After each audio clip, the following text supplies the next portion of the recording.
Welcome, everyone. My name is Mike. I will be emceeing tonight. I am the assistant gift store manager, and assisting me will be Greg Lawson, my boss, the gift store manager, with Molly running the technical aspects in the background here for us. And I'd like to start off by thanking Jennifer Carlson and the Wisconsin Veterans Museum Foundation for making it possible for us to do this event and the majority of our Zoom events that we've done during this pandemic free of charge to everyone. So tonight we're going to be discussing the 1986 Oliver Stone film Platoon. Now, initial thoughts, reactions right out of the gate. Anybody?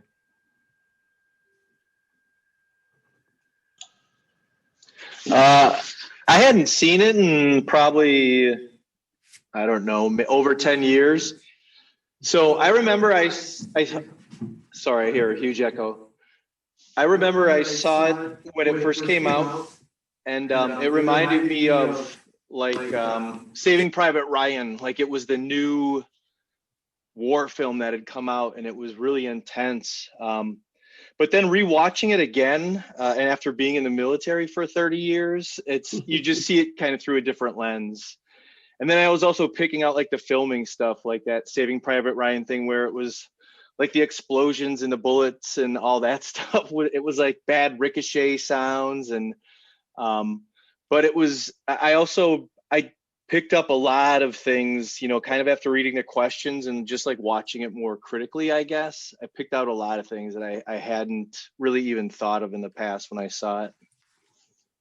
Yeah, that's a really good point, Brian. One of the things, one commonality the two films have right off the bat is Dale Dye, the retired Marine captain, was the chief historical advisor for both films, Saving Private Ryan and Platoon, and he put both casts through a simulated boot camp, had them live out in the elements for 2 weeks, just eating sea rations, carrying around their packs, trying to get an experience of what it would have, the best approximation he could give as to what it would, be like to be a infantryman.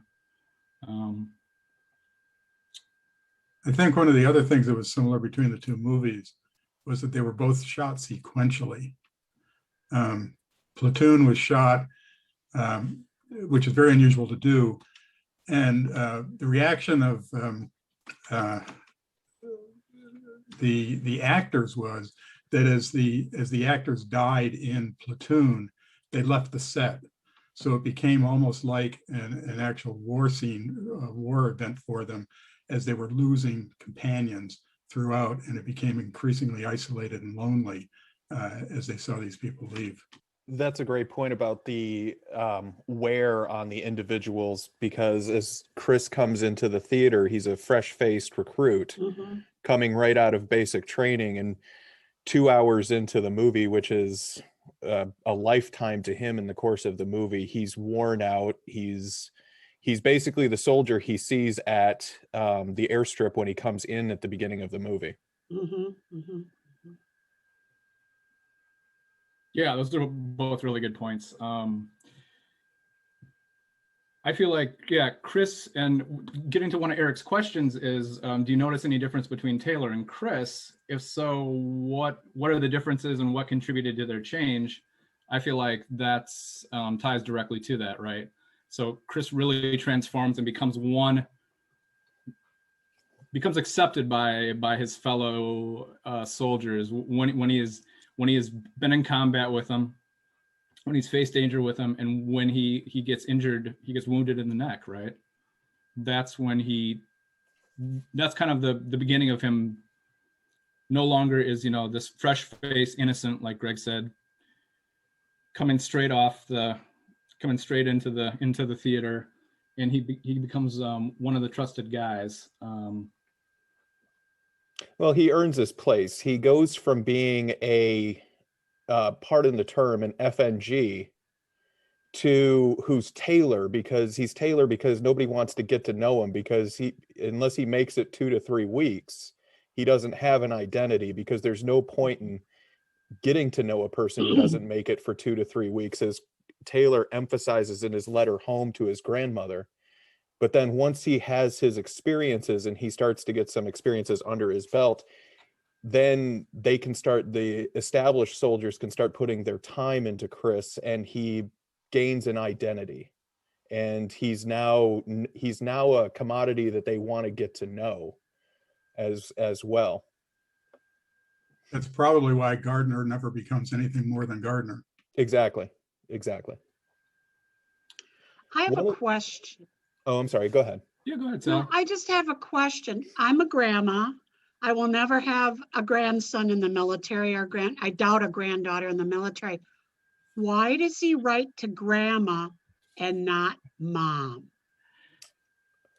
That's a really interesting question, Sally. I was actually just going to bring that up myself. Caught me right from the beginning. I'm going, Right. Why grandma, not mom? Right. That's a great point. I noticed that too from doing my research for tonight. This film, and particularly the character of Chris, is highly autobiographical for Oliver Stone, the director. Yes. And Oliver Stone, in the interviews I've read, part of the reason that he joined the military is he said he was fed up. He was fed up with 50s America, 50s upper middle class America that he was brought up in. He found it way too conformist, way too close-minded, way too materialistic. And to him, this is what his parents represented to him. So his grandmother is more of a neutral figure. And Taylor makes that comment in the movie. He talks about the idea of fakeness. He doesn't want to be fake, and he probably sees his parents as fake, as Mike was alluding to in that response. And it gets to one of his core motivations for enlisting in the first place, or volunteering, is King was amazed that Taylor volunteered, that Taylor wanted to have some sort of self-pride. And probably this service and going to Vietnam and going to war like his father did and his grandfather did, that was his way of establishing perhaps a self-pride in himself and not being a fake individual, nor being an active participant in his life. Well, the original name for this film, when he first wrote the treatment back in 1970, and actually Jim wanted Jim Morrison to play Taylor. Right. And Jim Morrison actually had the script with him when he died. Yeah. And was considering it. The That's original title was Break. Okay. And it was the idea of Taylor, the protagonist, which is a thinly disguised Oliver Stone, breaking with the life he had in college, his parents. And it made more of the whole dynamic of his parents not wanting him to go. And so when you know that history, writing to grandma suddenly makes a whole lot more sense. Okay. Yeah. Yeah, just a brief Oliver Stone bio. So his parents are of the World War II, the greatest generation. His father had served in World War II, had also attended Yale University, which Oliver Stone did twice before dropping out twice. Eventually ending up at NYU in their famous film program. But his father was very much, a product of his times, which was growing up in the Great Depression. Even with the Yale education, when the economy just completely collapsed, having a hard time finding a job, and growing up, and then coming into adulthood during the 50s Red Scare. So Oliver Stone talks a lot about his father making it very clear to him that life is not easy. The most important thing is you gotta find a job. You gotta find a way to pay the bills. You can't be, you can't be idealistic, and you have to be very pragmatic. And you have to take care of these matters first. I think another good point kind of laying in that, where Mike is talking about experience and he's talking about finding an identity, is one of the things that I was struck with when I first started watching the movie is actually the Bible verse that the movie starts with. and it starts with Ecclesiastes 11:9, and they give the first short sentence, "Oh, rejoice, young man, in thy youth," I believe is that while you're young. But the rest of the passage talks about experiencing life and how youth should be encouraged to experience life, but always remind themselves that whatever they do experience, whatever their actions are, they are ultimately going to be judged on them afterwards. And that gets more to I find that to be in line with what Mike is saying in terms of experience, but also looks at the entire tone of the movie as well, as Taylor transitions from the inexperienced recruit coming in to when you last see him leaving on the chopper at the end of the movie. It's a very fitting biblical passage for the movie, and it kind of goes in with Mike's point. Yeah, and going off of Greg's point, I read a fascinating article on JSTOR looking at the film and looking at all the Christian symbolism throughout. I'm not the best at picking up symbolism in literature or films, but the one thing I did notice without these other sources was, you know, the famous scene where Elias's death scene, right, where it looks very much like Jesus being crucified. Oh, really? And that ties back into, you know, before we even start the film, like Greg says, we have the Bible quote. We have, you could look at Barnes and Elias as Good versus evil. Right, good versus evil, basically. Elias going into the tunnels could be a descent into hell. You can see it in a lot of different ways. So yeah, the movie itself is just rife with symbolism. Yeah, it was fascinating. All those little things that I had never thought of. And actually, circling back around to one of the first question we had when Taylor becomes Chris, right? When they go down when they're at the camp and they go down, and I think it's King who says, "No, this ain't Taylor. Taylor done died and been resurrected," right? And he uses the word resurrected. This is Chris. Any of that. But even too, when they go through the drug usage, it's very symbolic how he takes the hit from Elias. I mean, blowing the hit through a shotgun would symbolize Taylor's death and then resurrection, especially his response to taking the hit, because after he accepts that from Elias, his perceptions change. The worm turns. Exactly. He starts seeing the world in a different way. So he's by that time he's metamorphosized. So let's back up a minute here and say, so this came out in 1986. The 1987 Academy Awards, it won 4. Won Best Picture, Oliver Stone won Best Director, won Best Sound, and Best Film Editing. And like Chris said, this actually began as a screenplay that Oliver Stone wrote when he got back from his tour in Vietnam in the late 60s.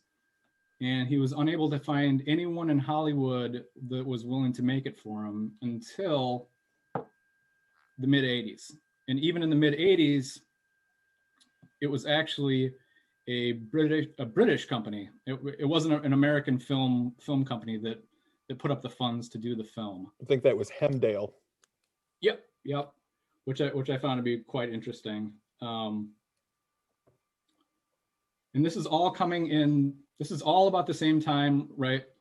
As all within a 10-year window of the other, what are considered the classic Vietnam War, Hollywood war movies, right? Apocalypse Now, which we watched, right, as a group a few months back. You have The Deer Hunter. You have this film. You have another Oliver Stone film coming a couple years later, Born on the 4th of July. These are all coming within, the late 70s to early 80s time window, which I find really interesting too. I think one of the interesting things as well is the tone of the realism of the movie. Platoon, I was 8 years old when Platoon came out, but my mother went to go see it, and my mother was born in 1949, so she would have been on the UW Eau Claire campus when 1968 was occurring. And so I remember her going to see Platoon with one of her friends and then coming back home and being interested in the movie and saying, how was it? Because when 1986, when Platoon came out, it was promoted as being an incredibly realistic interpretation of the Vietnam War, something that people hadn't seen before. It hadn't been presented in this way before. And I remember one of the things my mother said when she came home was, that's what it was like. Now, my mother never served. She had no idea what it was like to be in Vietnam where Taylor was, but she was so struck with the movie that was her initial feelings. And that's in contrast to other movies that made you feel good about the period, like Top Gun, Red Dawn, some of those movies that are just, yay, go get them. Platoon flies completely in the face of that. Well, and Oliver Stone actually cited that when he said he wrote Break partly as a response to the John Wayne Vietnam film Green Berets. That's correct. Yeah. And its portrayal of the war. Right. And that's the other thing. 1986. We should never forget that this was actually originally drafted back in 1970, with all that means. And that's the same time you get Patton. So it's a very interesting, when you really start to put it in its context, it's actually a very interesting context. And it changes the war genre going forward. I mean, one of the participants here referenced Saving Private Ryan. You can make the argument that Saving Private Ryan doesn't happen without Platoon. And Platoon really, war movies after Platoon focus on the realism rather than looking at a John Wayne style of movie making. I would put forward. I'd like to ask if any of the other movies about Vietnam portrayed the village incident, something like that. I don't remember anything like in Hamburger Hill or anything like that in those films. No. No, nothing quite like that that I can think of. Full Metal Jacket might come close.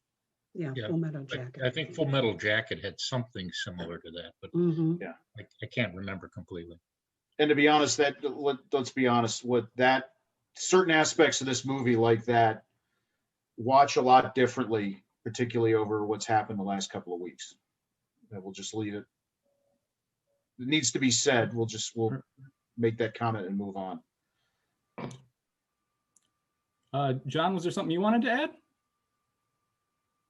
No, I just commented that Full Metal Jacket. I thought there was something Full Metal Jacket that followed that. Right. Yep. And that's one of those, another classic Vietnam movie that comes out during this sort of same time period. It accentuated the realism that was starting in movies at that time. I mean, if you watch Green Beret back to back with something like Full Metal Jacket or Platoon, it's like it's a cartoon. Right. And it's interesting in that the year that Platoon takes place is 1967 to 1968. And there's the feeling that by this time, the United States is starting to lose its handle on the war in Southeast Asia. But the Green Berets with John Wayne comes out in 1968. So it makes it kind of gives you a dichotomy where on one hand you have the realism of the conflict, but at home there's the presentation that while it's not the perfect conflict, it is definitely winnable through the John Wayne film. Yeah, that's a really good point. So we talked about Chris's motivation to serve, right? And initially why he goes in and how this is kind of intertwined with Oliver Stone's personal journey. Did he regret his decision? Did Chris regret his decision, not Oliver Stone? And what was his attitude and mentality at the end of the film versus before he has his Vietnam experience?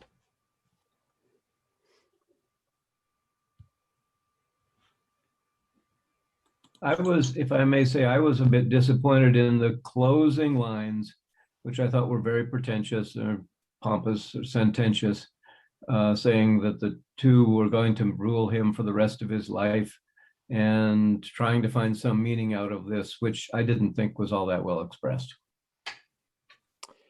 I think part of that comes from Oliver Stone's impression of the final battle that Platoon is the final battle in Platoon that it's based on.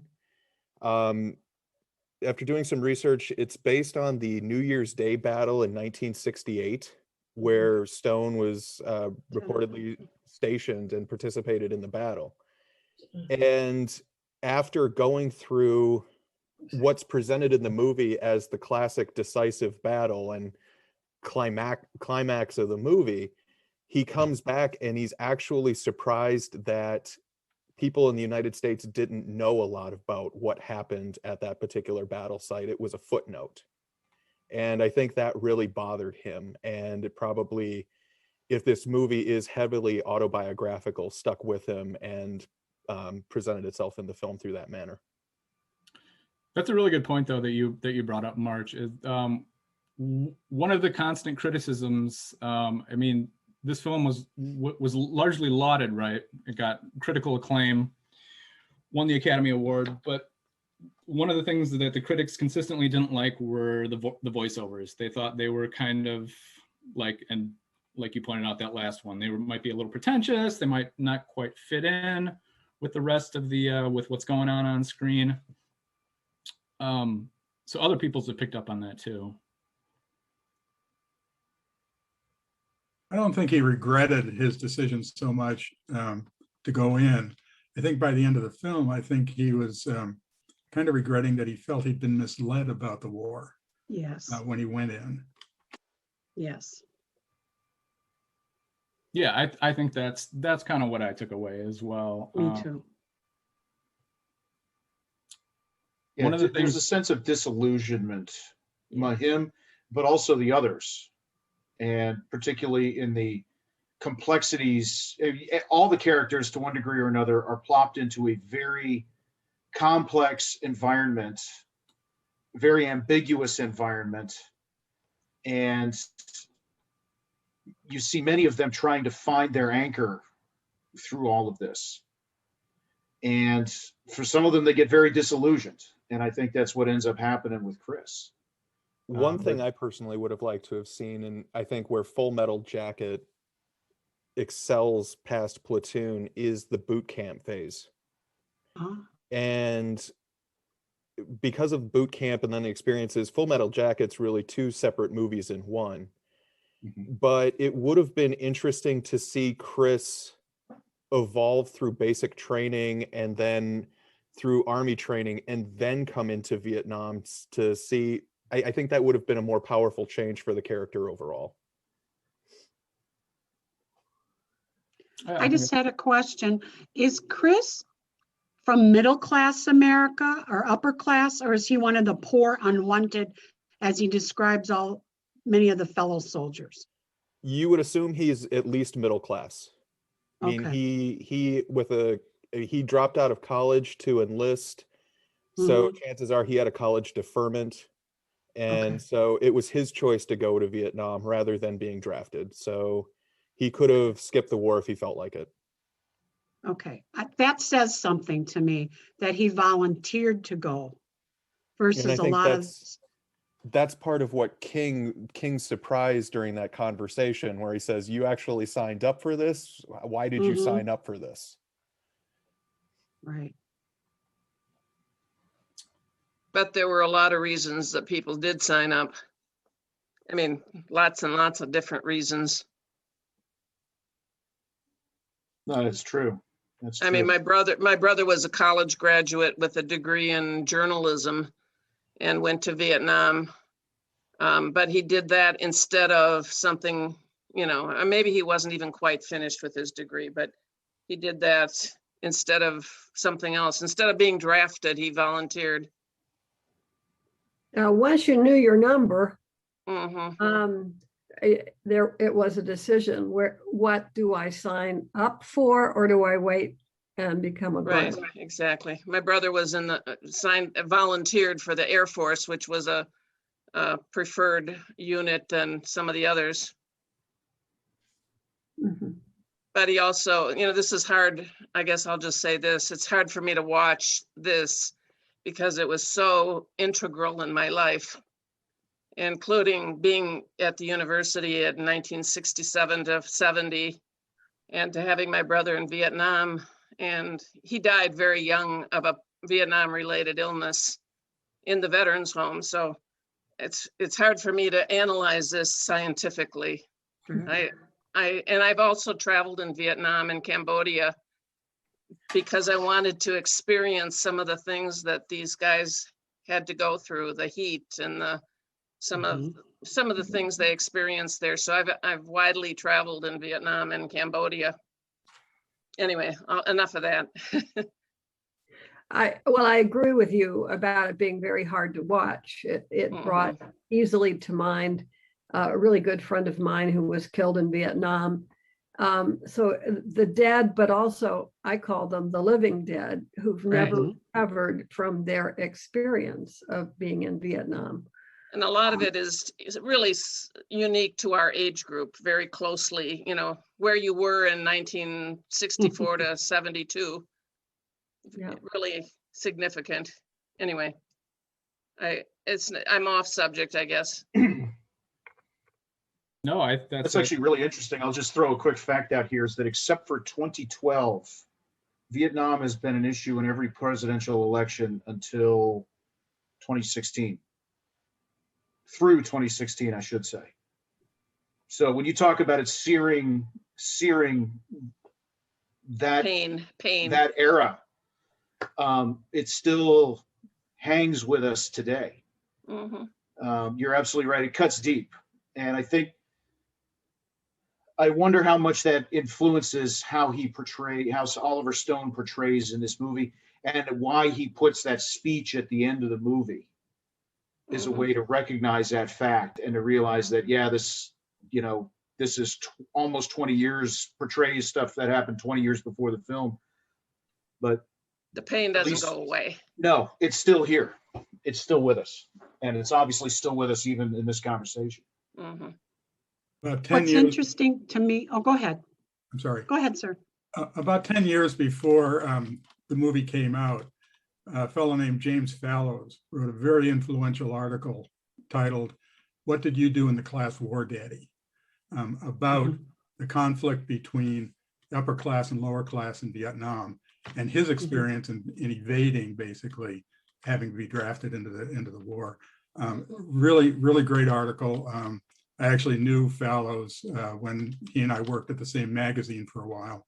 And it really weighed on him what he had done and what he had seen happen to other people at the time.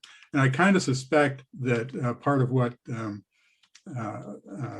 Oliver Stone was writing about might have been influenced a bit by that article, because it was very widely known, very widely read. Yeah, I did come across that article. Didn't get a chance to read it yet, but thanks for bringing that up, Chris. No, that was, I think you're absolutely. I've got it in a PDF that I can send to people if they're interested. That'd be good. I would like to take a look at that. I'd like to see that too. Yeah, fantastic. Yeah, I would as well. And then just circling back around to Charlene's point or comments, thank you for sharing your personal connection. A statistic I found, right, that I found kind of hard to believe, because we have this perception, right, that the majority of those who served in Vietnam were drafted and were from the lower classes. From a reputable source, I found that draftees made up just 16%, 1/6 of the American Armed Forces in 1969, just a little ways further down the timeline after this film. But draftees made up 88% of the infantry of the kind of soldiers that Stone is portraying in this movie, right?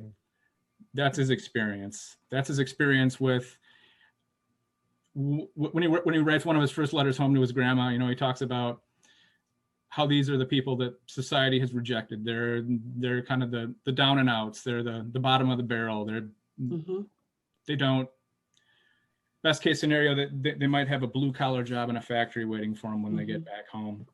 But they're also young, and you can see how they might be influenced and gravitate towards either Barnes or Elias based on their experiences in the movie and throughout their service. I think Sally was going to say something. I'm sorry, correct me if I'm wrong, but was there a comment you wanted to make? I just was going to say, I lived through the whole Vietnam era. I was a college student. And I feel like it's a fairy tale because nobody I knew was drafted. Nobody married a vet that I knew. So it feels like unless I watch a movie or read a book, I don't get it. And I read Tim O'Brien's Things We Carry, and it snapped. I kind of got a flavor of it. But I don't feel like it was reality to me. No one talked about it. Our parents ignored this, didn't discuss it in front of us. So even though I quote lived through it, I have none of the experiences the other people are talking about, even though that was my era. Sally, I think Rick Barry, one of our, you probably all know Rick Barry or have a familiarity with him. He explained it to me one time when I first started in the museum, 2010, that made a lot of sense to me that I didn't think about it before. In that when you compare the mobilization of Vietnam to Korea, World War II in particular, entire communities had to get behind the war effort for World War II because you had high school classes that would have enlisted because of the need for manpower in the World War II conflict. And it was, they would have almost like he mentioned like a going away party almost to send their sons off, their daughters off. And he said it changed with Vietnam because it would be 1, 2, or 3 young men who would go out every single year and be drafted into the military.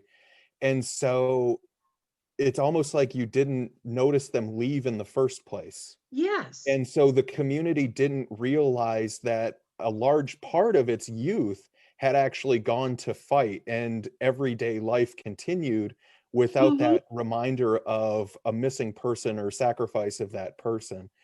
And when they came home, they didn't come home as a unit, they came home individually or in ones and twos. So there wasn't that sense of homecoming, and they integrated quietly back into the communities. And so you had that was an issue where for 18 months they might not have been there, and then all of a sudden they were back, or they might have been killed in action, and you never heard about it because it was just never really broadly put out there. I'd just like to, if I may, just clear up a couple things, or one thing, that while people think that most or all the draftees were lower class, just out of high school, I'll just make this statement. I received my personalized letter from the President of the United States in January of 1967, and was invited into the United States Army. And I was between semesters between Milwaukee School of Engineering and the University of Wisconsin-Milwaukee. One's on a semester basis, the other's on a quarter basis, and there was a 2-month gap. Oh my God. And I got my letter. And I was in country in July of 67 through the end of June of 68. And this movie is very realistic. And I'll just say my piece there. That's, well, thank you for your service. Thank you, sir. Yeah, thank you, sir. Thank you. I'm curious where in country you were and how. The reason I ask is because this is 25th Infantry Division was up northwest of Saigon, which has a specific topography as opposed to the highlands, as opposed to the Delta. I'm curious if you were in that area, if you were somewhere else, and how much your experiences dovetailed with what you saw. I started just between Long Bin and Saigon and in a village called Tuduc. Mhm. And I was there for 4 months. And then during the Tet Offensive, we were shipped north through Da Nang into Quang Tri, just along the beach, Sunder Beach. It was a supply depot. And I was in the 363rd. We were a gun truck company. So we did convoy support. So I was more mechanized than infantry. So I rode gun trucks and gun jeeps. Gotcha.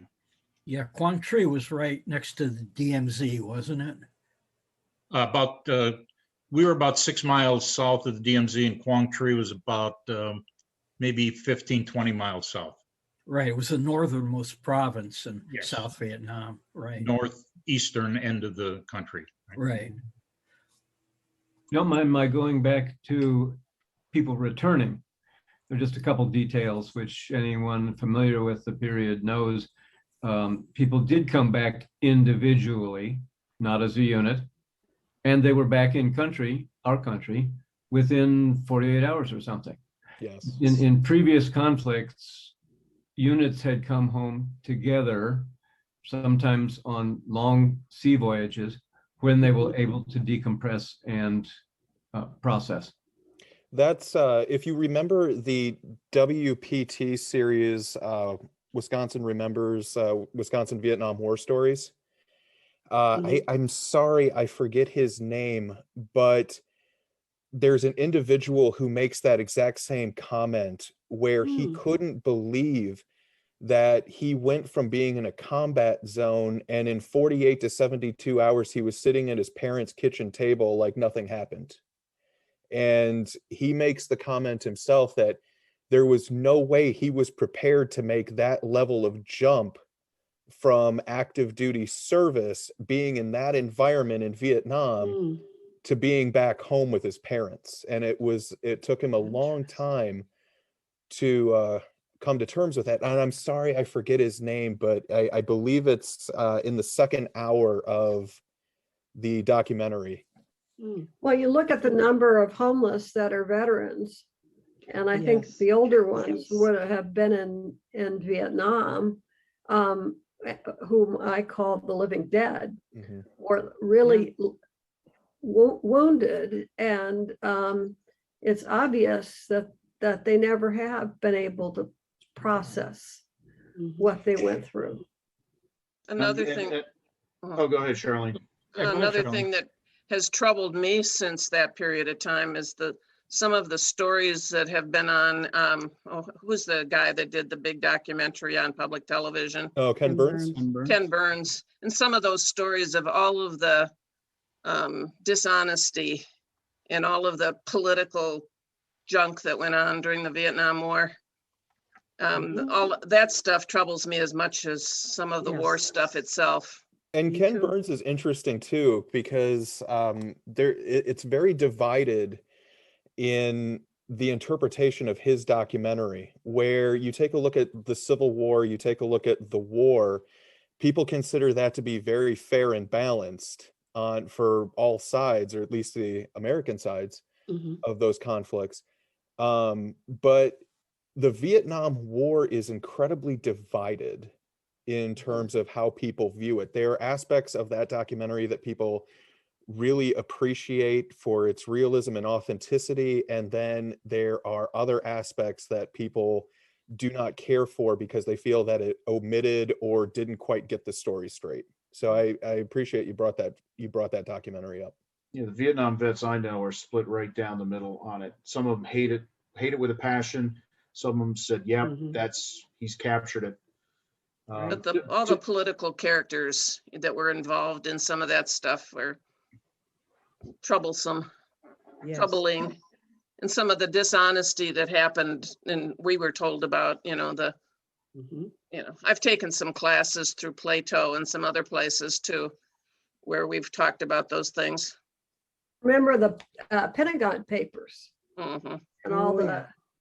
And there's a whole, you could study it forever, Yeah. Well, and it will be. It's an era. Who was it that said in the documentary? It's America's second most divisive war, behind the Civil War itself.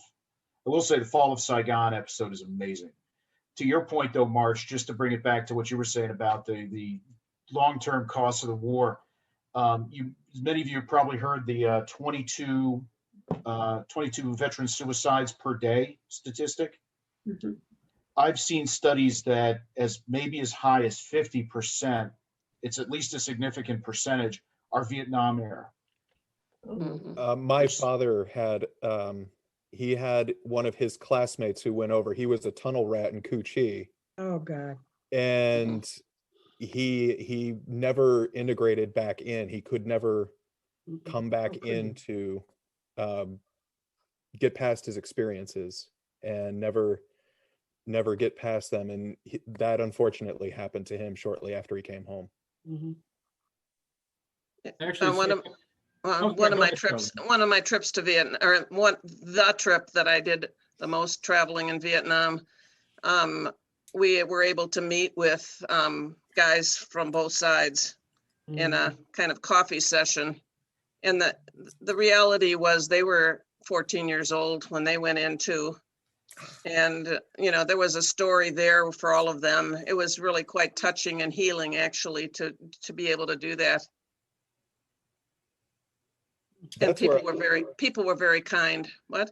That's where I wish one of our usual attendants, Bob Hesselbein, was here, because from his personal experiences, he's led many trips back to Vietnam for veterans where they go back and do exactly what you just described, where they meet with the individuals that they fought against, and they find out that it wasn't how it should have been 50 years ago, but they pretty much had very similar lives and had similar ideas, and they were same people. Yeah, exactly. I'd just like to recur to Greg's point a few minutes ago about the short time between leaving the combat zone and coming back to the United States. There's a similar kind of phenomenon in another movie, The Hurt Locker, where you have that scene in the grocery store where you got the music in the background, and it's just so different from what it was just a few hours before, basically. And you see that's a great point, because you see that in American Sniper as well. And particularly in the one scene where Chris Kyle is, you hear the white noise of the combat zone, and he's just sitting in the chair watching staring at the TV, or when he goes to correct the dog.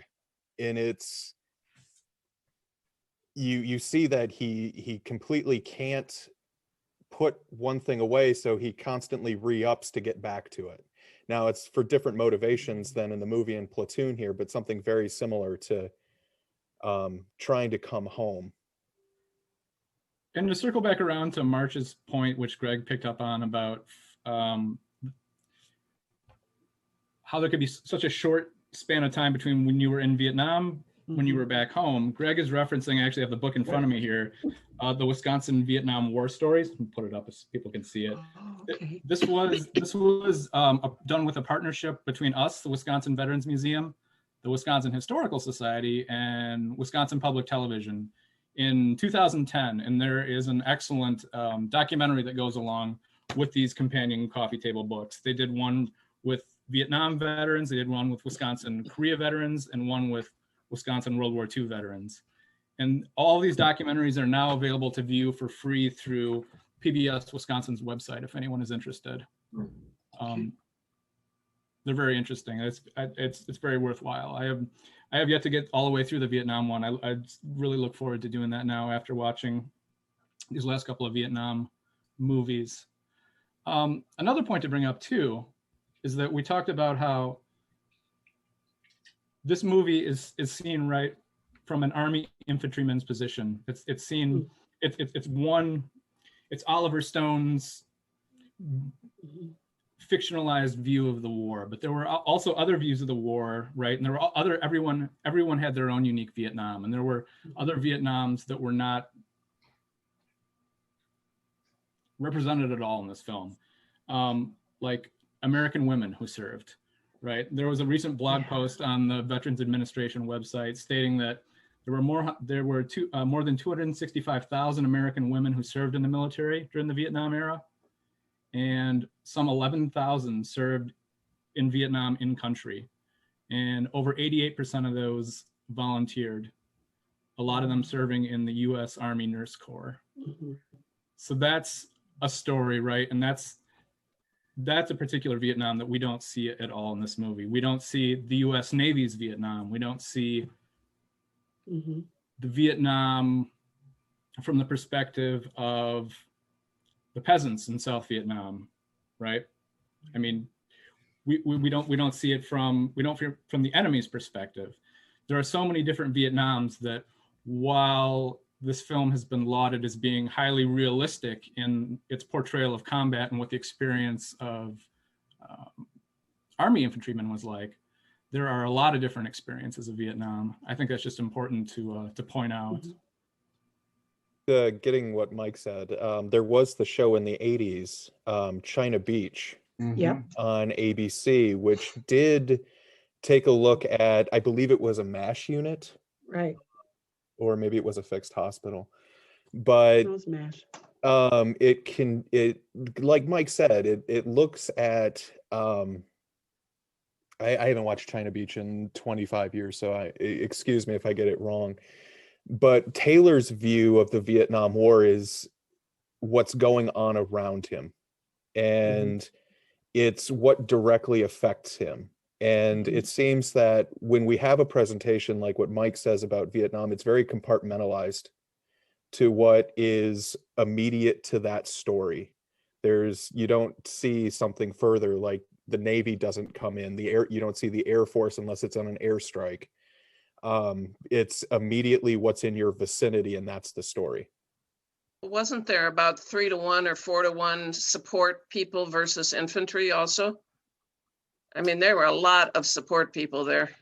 I don't know the exact number for Vietnam, but that's traditionally the American way of war. If you look at Russell Weigley's book, The American Way of War, in World War II, Chris, you might be able to correct me on this, but I think the number in the Pacific Theater was 16 logistical soldiers to 1 combat soldier. Really? Yeah, that's about right. And it's about the same proportion today for when we were in Iraq and Afghanistan. Really? And I have no reason to believe. And when we say support, we're talking about, for example, not just the quartermasters and the adjutants and the the mechanics and things like that. We're also talking about artillery, intelligence, command and control, communications. So it's support, but it's also enabling. Like artillery, the artillery in the fire bases that would hurl their shells in would count as support. Yeah, and so when you're talking about that ratio, it's infantry versus everything else. Yeah. What was it? They said that the infantry in World War II was like 25% of the army, but it sustained 70% of the casualties. My brother, with a journalism background, was writing for the Stars and Stripes and some of that other stuff. So he was not infantry, but traveled around a great deal and got sick the same as everybody else, Sure. And that'd be a support role as well. Yeah, right. Yeah. So, and then also when you think about the statistics that Mike cited earlier about how 88% of the infantrymen in country were draftees, you start putting those two numbers together and you really start to think it through, and it's like, ooh, it puts things into a whole new light. But a whole lot of those support people got Vietnam-related illnesses as well. They did. Oh yeah. Sure. Oh yeah, they're running risks just like everybody else. Yeah. John, you look like you got something on the tip of your tongue. No, I wanted to say that we were considered support, and we were, we'd haul convoys with ammunition and supplies. We were out on the road, and it was dangerous. We had 2 or 3 gun jeeps in a convoy of 60 trucks, and into 68, that's when we started developing the gun trucks, and where you'd take one individual truck and they were deuce and a half, so you couldn't put a 50 on them, but you had M60s on them, and that would be your primary lead vehicle, and you'd lead with your gun truck and then space out your gun jeeps throughout the convoy. But we were considered support. By the way, I saw a lot of the country standing on a deuce and a half seat leaning on an M60. It is a beautiful country. Mhm. I think Da Nang Harbor is probably the most beautiful harbor I've seen. If you Yeah. go up into the mountains and look down on it, it's beautiful. Yes. Yeah, and It's a the area beautiful around country to Dalat. visit. Sorry, yeah, I was going to say the area around Dalat is supposed to be extremely beautiful. Well, it's a beautiful place to visit, and people are very kind, and it was a memorable trip. Why don't we tackle another one of the questions that was sent out? As we've seen in many films with a platoon type group, do you notice any stereotypes that Hollywood relies on with regard to the group experience / mentality? May I say real quickly, the lieutenant? Mhm. There's always a lieutenant who doesn't know much and a wise old sergeant. I think immediately of Clint Eastwood and Heartbreak Ridge. I was going to say the same thing. Okay. Excellent. My question to you, John, do you think that Wolf was, I mean, we've talked about how Platoon is reflective of Stone's experience, but do you think Wolf's ineffectiveness might be an exaggeration based on Stone's impression of his lieutenant? Yes, definitely. Sure. You wouldn't be in that kind of situation if you were that naive. I deployed overseas with a lieutenant that was that naive. He ended up getting fired in Kuwait, but he got put in that position and made it through stateside training. So, Wow. They're out there, and they put them in those positions because nobody else wants to do it. So, unfortunately,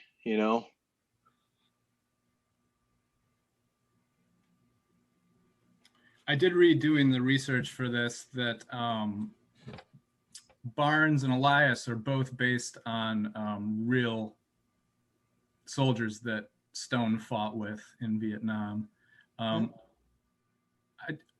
I don't think he didn't reference Wolf, but that, considering how much of this is autobiographical or highly inspired by his experience, I wouldn't be surprised either if it was. If his character was, rather. Anybody else see any stereotypical characters that kind of reappear throughout war movies somewhat regularly?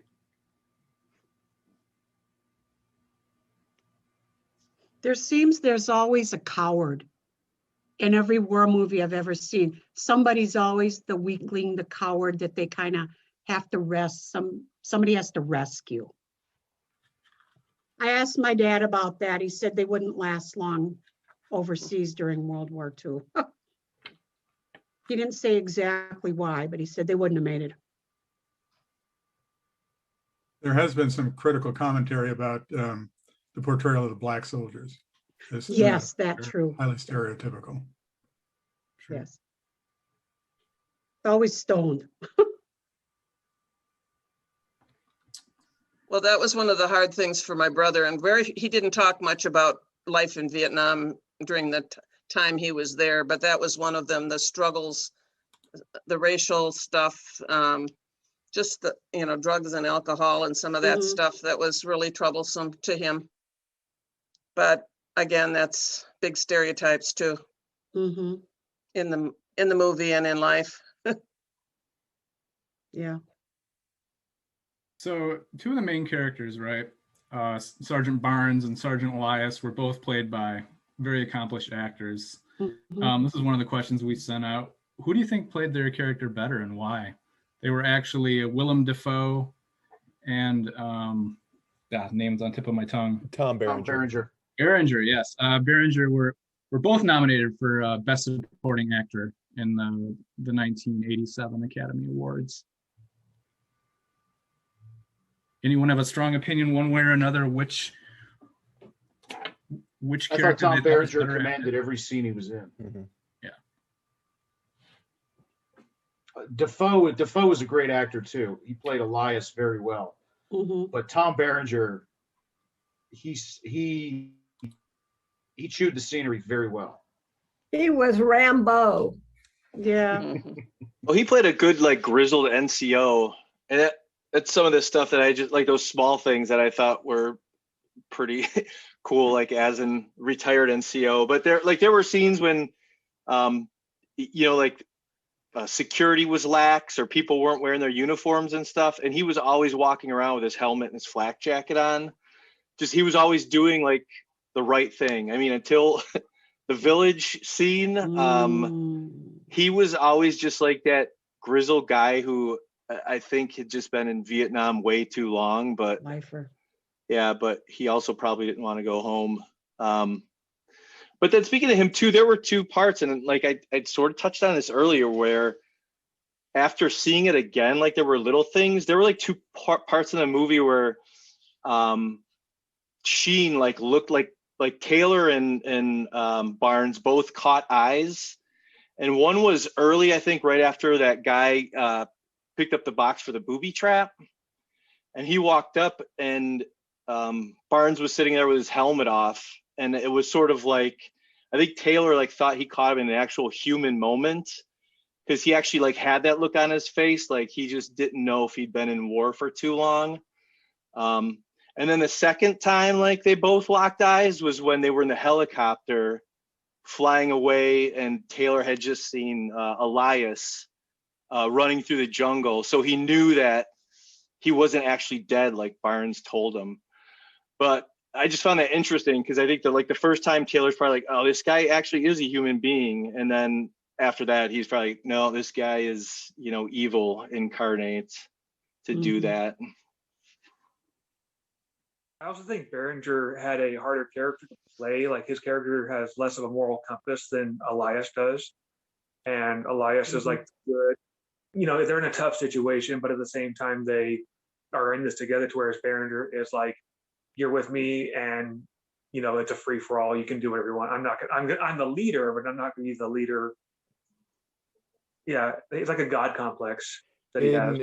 In a question following up on what Brian is saying and David, can you almost say that Barnes in his own way cares about the platoon, and what he does, his actions are in his own way trying to make the platoon better, as a father would a son or a child in general? Can you almost see Barnes as a caring sergeant in that way? He's definitely not portrayed that way, but could you see it? In the tough love way, yeah. Where he tries to make everybody a little bit more stronger, so that way they can survive like how he's survived. Because they talked about how he was been shot 7 times and he's still here, he can't die. And he kind of wants everybody to kind of be that way, but it just doesn't happen. Right, and that's a lesson that through his own personal experiences, Taylor talks about the short life expectancy of new soldiers into the theater through Barnes's personal experiences, and what Barnes is kind of a living, walking map of what not to do, if you think about it. I mean, you see it on his face in the movie. I think actually in the screenplay that Mike sent out to us earlier, Barnes, his facial wound actually comes from being shot right below the left, right on the left side of the face. So I mean, he's a living lesson in experience for the soldiers under his command. Well, folks, unfortunately, we only have a couple of minutes left in our allotted hour here. One final question. Where does this rank in relation to all these other famous Hollywood Vietnam movies for everyone, in everyone's opinion? This is really tough because, like, Platoon I've seen multiple times, whereas other movies like The Deer Hunter and Born on the 4th of July I've only seen like once, maybe twice. So, but I think in terms of like how well made they are, I'd say Platoon's somewhere in the top 5 of the best Vietnam War films.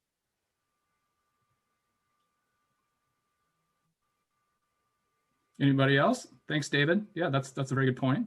I was going to say there's another Vietnam film that's not very well known called Go Tell the Spartans. I'm wondering if anyone is familiar with that, because I think that's probably one of the better Vietnam films, although it's not too well known. Never heard of it. That is one I have not seen, Michael. I just jotted that down. I will have to check that out for sure.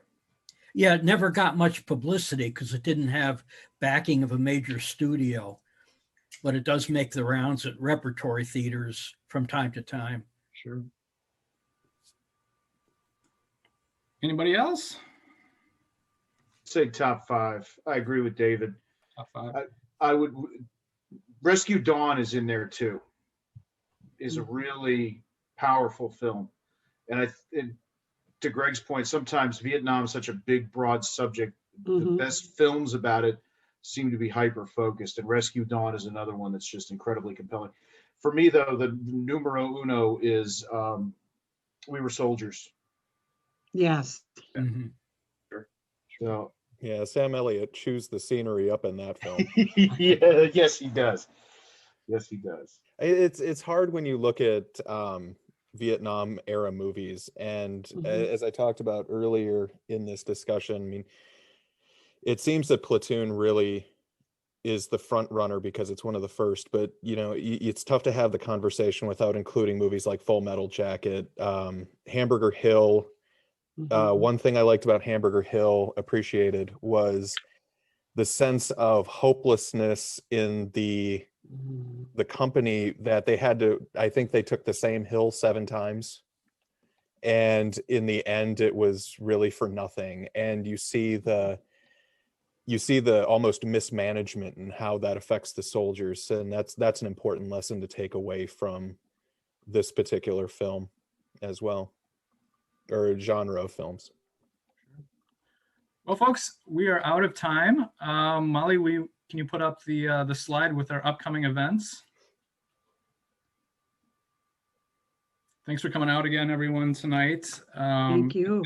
Thanks again to the Wisconsin Veterans Museum Foundation and its executive director, Jen Carlson, for making this event possible as a free event on a monthly basis. So here's what's coming up for us. We just released a walking tour in Madison called Every Place Has a Story. There's an app you can download for your smartphone where it looks at different landmarks in the Madison area and talks about their connection to Wisconsin veterans history. Places like Camp Randall and Old Abe in the Capitol building, and where the Hans Hegg statue was on the corner. Places like the Forest Hill Cemetery. So that's kind of neat. That's free. Be sure to check that out. We do curator conversations once a month. Our next one is how to index oral histories using oral history metadata with Luke Sprague, the museum's oral historian. We do a free virtual trivia night once a month. That's coming up April 20th. That's a lot of fun. And then we have a mess night coming up April 22nd, Combat and Trust with Adam Holton. So be sure to check that out. And for more information, all these events more information is available on our website, www.wisvetsmuseum.com, under the events section. So thanks again for coming out, everyone, tonight, and have a great weekend. And for anybody curious, next month it's the bridge on the River Kwai. Yeah. Oh, okay. Thanks, Chris. I forgot to mention that. Yep. Thank you. Thanks, everybody.